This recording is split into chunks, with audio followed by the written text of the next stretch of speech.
Papaya nilagay sa tinola? Dawgin mo yung gadaha dun. Ano gusto mo? Kumain ka ba ng inumol ko?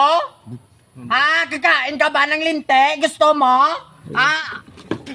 Kita mo ba tinulang ano namin isagap ka ng ng adobo? Nagugutom na ko. Saan kaya yung may kainan dito? Ayun.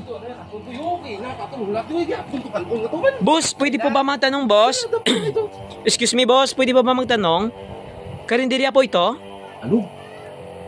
Karinderya po ito? Opo, boss, karinderya po ito. Ano yung Boss, mga... kakain kayo? Opo.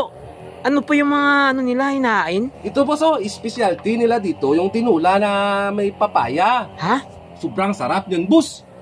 Ano yan, tinula? Opo, boss, tinula po yan. Papaya nilagay sa tinola? Dawgin mo yung gadaha dun. May kain dito. Hala. Ito talaga, boss Nilalagay ito talaga sa tinula dito ang kapayas. Yan ba dito sa probinsya nyo? Oo, boss, sobrang sarap nito, boss. Pag natikman mo, boss, babalik-balikan mo yan dito, boss. Akala ko yung papaya sa fruit salad lang nakikita. Alo, bigman. Papaya nilagay sa tinola?